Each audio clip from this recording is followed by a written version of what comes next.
Hello students, welcome or welcome back to my channel. I'm CS Jaspreet Dhanjal. I hope that you all are doing well and you are preparing for the next exam. तो जो बच्चे module 1 दे रहे हैं और उनका company law का exam है, तो आज मैं आपको बताऊंगी कि कंपनी लॉ में अपने प्रेजेंटेशन स्किल्स कैसे यूज करनी है, यानी कि आंसर कैसे लिखना है। इसमें बताने की ज़रूरत नहीं है कि आंसर बहुत बड़ा एक रोल प्ले करता है आपको मार्क्स अचीव कराने में। तो आपकी प्रेजेंटेशन स्किल्स हमेशा मैटर करती हैं। जो आपके एग्जाम्स हो गए हैं उनके बारे में डिस्कशन मत कीजिएगा। तो चलिए आइए देखते हैं कि कंपनी लॉ की प्रेजेंटेशन स्किल्स आपने कैसे करनी है। And make sure that you subscribe to my channel, because बहुत सारा यूजफुल कंटेंट जो है इस चैनल पे आने वाला है। चलिए let's start the video. First thing, mention section number, rule number, correct subsection और क्लॉज। ध्यान से इस बात को सुनना, कोशिश करना कि आपका जो सेक्शन नंबर है, रूल नंबर है, सबसेक्शन, क्लॉज, वो सब चीजें फर्स्ट लाइन में ही आ जाए। अगर आप गाइडलाइन आंसर्स देखो ना, आईसीएसआई की जो एक्सपेक्टेशन होती है या जो एग्जामिनर है उसकी एक्सपेक्टेशन होती है कि आपका जो करेक्ट सेक्शन नंबर है या रूल नंबर है या सब सेक्शन या क्लॉज है वो शुरू में ही दिख जाए। ट्रस्ट मी, जैसे ही उसको फर्स्ट लाइन में section number, rule number, sub section, clause नजर आ गया, डेफिनेटली वो आपको ज्यादा मार्क्स जो है वो देंगे, राइट।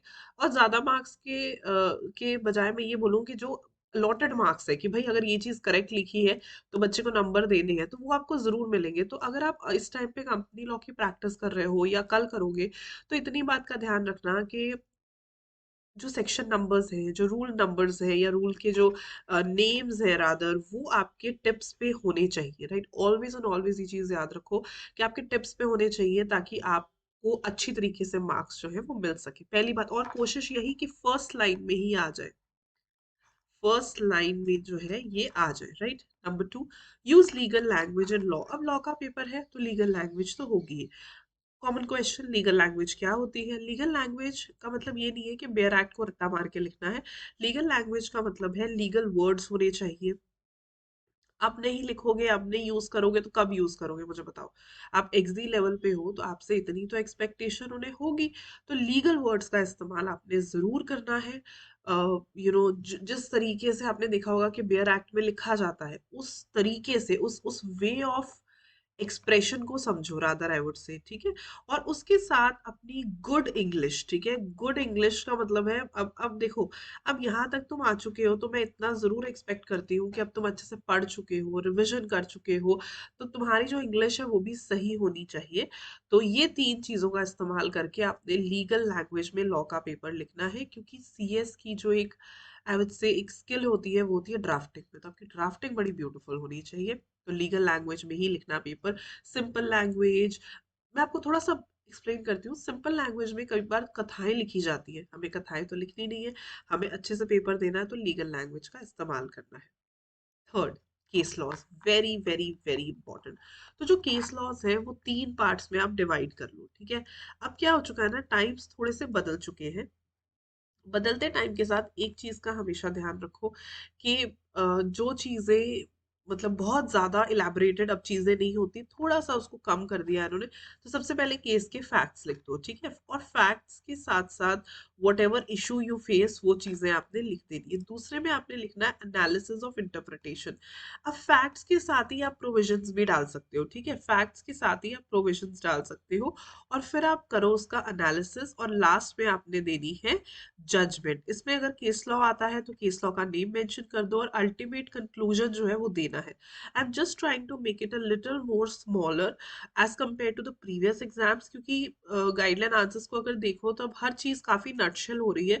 तो आप भी अपने पेपर को थोड़ा सा नटशेल टू द पॉइंट करने की कोशिश कीजिए, क्योंकि ऑलरेडी ना केस लॉज इतने कहानियों वाले होते हैं कि आपकी आपकी आंसर्स में भी कहानियां होंगी तो बहुत दिक्कत हो जाएगी। तो फैक्ट्स पे जोर देना और फैक्ट्स में ही प्रोविजंस डाल देना, मतलब फैक्ट्स प्लस प्रोविजंस कर देना। और फिर प्रोविजंस के हिसाब से एनालिसिस करना, और अल्टीमेटली जजमेंट, जिसमें आप केस लॉज के नाम भी दे सकते हो। तो ये तीन चीजों का आपने बहुत ही खास ध्यान रखना है। फोर्थ पॉइंट, कंपनी लॉ के न्यूमेरिकल्स एंड कंपनी लॉ के फॉर्मेट्स। कंपनी लॉ का थ्योरेटिकल पेपर तो सबको पता ही है, ठीक है। न्यूमेरिकल्स कुछ साल पहले मैंने एक वीडियो भी बनाई थी, this year also I plan, but due to lack of time and lack of good health, तो मैं नहीं वीडियो शूट कर पाई। लेकिन फिर भी अगर आपके पास कंटेंट है या अगर आपके पास बुक्स है तो उस न्यूमेरिकल्स जरूर रेफर करके जाना। वो न्यूमेरिकल्स होते तो सेक्शन नंबर्स में से ही है कि ऐसा हुआ उसको इंटरप्रेट करके, बट करके जाना बहुत अच्छे गुड मार्क्स के आते हैं। और अगर आप उन्हें अटेम्प्ट कर दो, और इजी टू अटेम्प्ट होते हैं, अगर आपका कॉन्सेप्ट क्लियर है तो कंपनी लॉ का न्यूमेरिकल फटफट निकल जाता है, नंबर भी अच्छे मिल जाते हैं। और फॉर्मेट्स नोटिस का, सर्कुलर का, आई थिंक इसके ऊपर मैराथन्स वगैरह या टीचर्स के यूट्यूब पे अवेलेबल है इजीली, तो वो आप जरूर देख लीजिए। मतलब ये दो चीजें, not just theory, but theory के साथ साथ अगर आपको पास होना है तो कंपनी लॉ के न्यूमेरिकल्स यानी कि कॉन्सेप्चुअल क्लैरिटी से जो न्यूमेरिकल्स है अगर कहीं से मिल सकते हैं या किसी ने करवाए हैं टीचर ने, तो that is well and good. और अगर आप बुक्स में से कहीं से देख सकते हो तो जरूर देख के जाना। और फॉर्मेट्स, मतलब जो फॉर्मेट वाला क्वेश्चन आएगा एक दो जितने भी, तो वो अगर आप अच्छे से कर लो तो नंबर ही नंबर है, तो it is helpful, right. Last thing, conclude every answer. बताने की जरूरत नहीं होनी चाहिए, बार बार बोलती हूँ मैं। कंक्लूजन सिर्फ एक लाइन का होना चाहिए, बट कंक्लूजन जरूर होना चाहिए। I have started, like I have avoided recommending students to write the intro, क्योंकि मैंने recent के न्यू सिलेबस के गाइडलाइन आंसर्स देखे हैं। No need to write the intro, but conclusion जरूर लिखो। कंक्लूजन को कभी भी मत छोड़ना, it is very very relevant. तो conclude every answer. Company law का पेपर अच्छा अच्छा करना, हर सीएस की एक बहुत ही स्ट्रॉन्ग कड़ी होती है कंपनी लॉ। तो make sure that you are you know proving it right. और मेरी बेस्ट विशेस और प्रेयर्स जो है वो आपके साथ है। पेपर को अच्छी तरीके से करना, और कोई वीडियो रिक्वेस्ट है, do put it in the comment section below, I will try to shoot it, and I will see you super soon in another video. Till then stay happy, stay blessed, and keep the preparations on. Bye bye.